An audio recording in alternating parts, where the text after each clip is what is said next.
Hello and welcome to the session on ANAXAGORAS.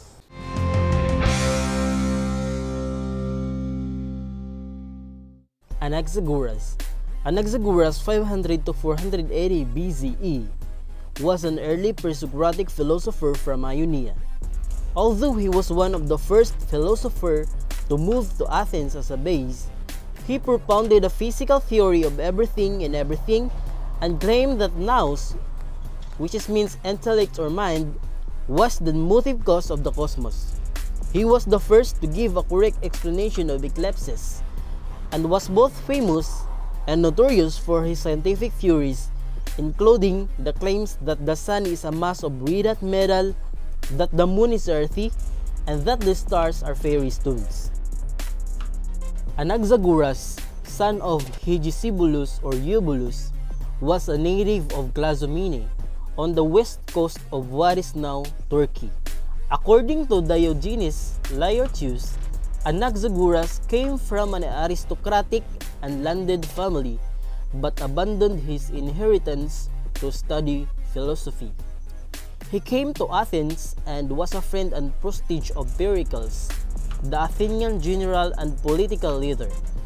There is controversy about his time in Athens. Diogenes Laertius says that he came to Athens to study philosophy as a young man. It is clear from their dramas that his work was known to Sophocles, Euripides, and perhaps Aeschylus. He was resident in the city for at least 20 years. He was said to have been charged with impiety and banished from the city. The charges against Anaxagoras may have been as much political as religious because of his close association with Pericles. He retreated to Lampsacus where he died. Ancient reports says that he was much honored there before and after his death. Democritus, a younger contemporary, dated his own life in relation to Anaxagoras, saying that he was young in the old age of Anaxagoras. He reportedly accused Anaxagoras of plagiarism. Although Anaxagoras lived in Athens when Socrates was a youth and young adult, there are no reports that Anaxagoras and Socrates ever met.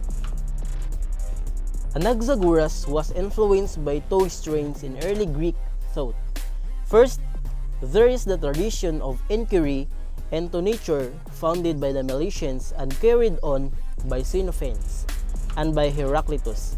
The early Milesian scientists philosophers sought to explain the cosmos and all its phenomena by appealing to regularities within the cosmic system itself without reference to extranatural causes or to the personified gods associated with aspects of nature by traditional Greek religion.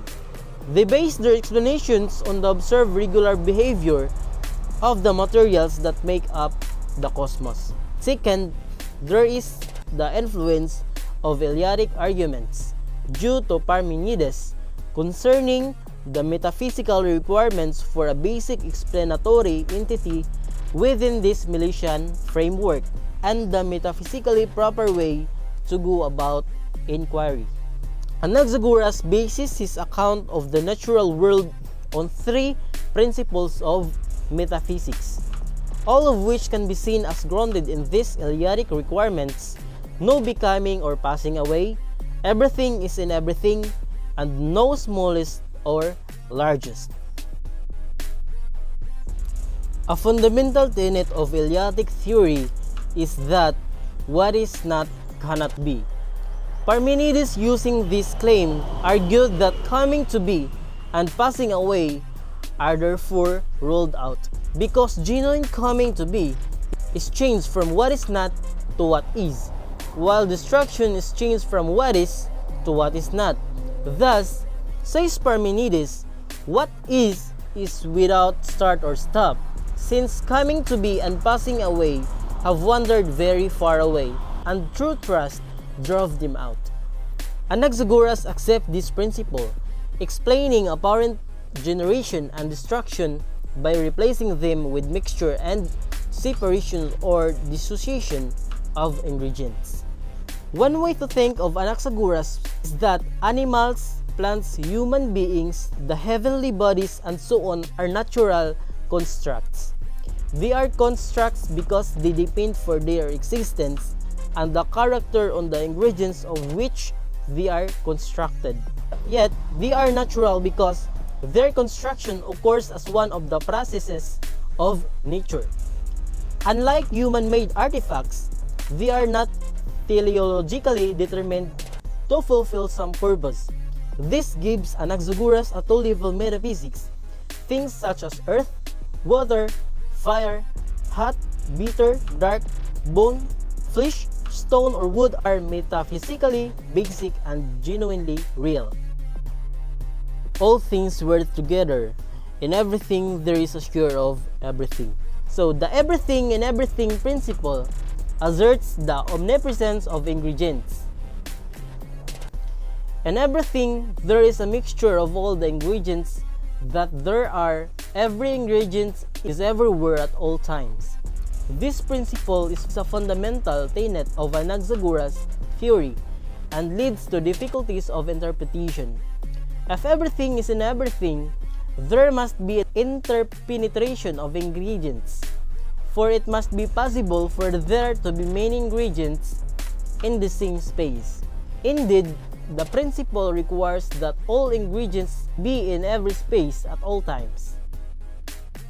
Since the shares of the large and the small are equal in number, in this way too, all things will be in everything, nor is it possible that anything be separate, but all things have a share of everything. Since it is not possible that there is, at least it would not be possible that anything be separated, nor come to be by itself, but just as in the beginning, now too all things are together. The Eleatic metaphysics that Anaxagoras accepts shapes the science that he proposes. Anaxagoras offers an ambitious scientific theory that attempts to explain the workings of the cosmos. Even while accepting the Eleatic ban or coming to be and passing away, his goal is scientific knowledge, that is understanding, as far as that is possible for human beings. The original state of the cosmos was an unlimited or apparent mixture of all the ingredients. In fact, there are different densities of ingredients even at this earliest stage. B1 makes clear that air and ether are the most emergent ingredients, and their dominance means that the original mixture must have been like a dense bright cloud. Nothing else would be evident or manifest, even had there been an observer. The rotary motion causes the ingredients in the mass to shift. This shifting produces what Anaxagoras called separating off. Because the mass is a plenum, any separation will be rearrangement of ingredients. The continuous, ever-expanding rotation produces more and more separation. The everything in everything principle continues to hold. So there are all ingredients at all places at all times, but the different densities of ingredients allow for local variations, and so the rotating mass becomes qualitatively differentiated. Nowhere in the extant fragments thus Anaxagoras give a complete list of the ingredients in the mixture or a clear indication of their scope, so it is up to commentators to figure out what he meant given the available evidence. There are three alternatives.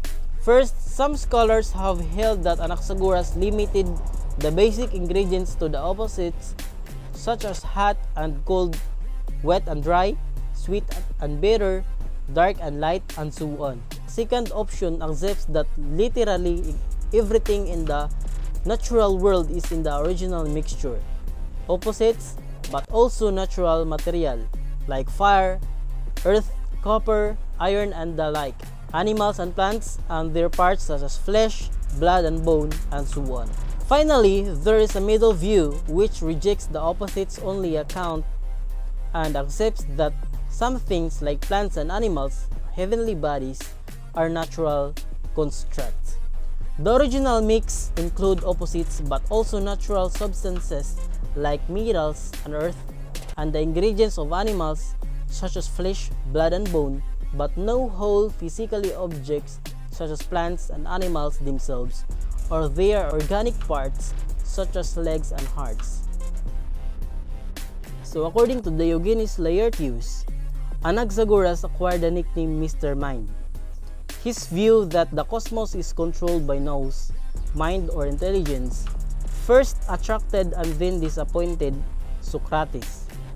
Plato and Aristotle applauded Anaxagoras for using nous as the first principle of motion, but both criticized him for failing to be consistent in that use, arguing that once he invoked mind to set the original mixture in motion, Anaxagoras reduced later causes to mindless mechanism.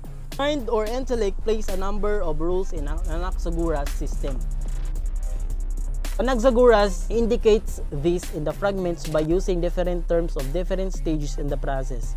Normally, he uses the notion of being separated off for the initial breaking apart of the mass. So, rearrangements are referred to as mixing or samisgistai or compacting sampignostai.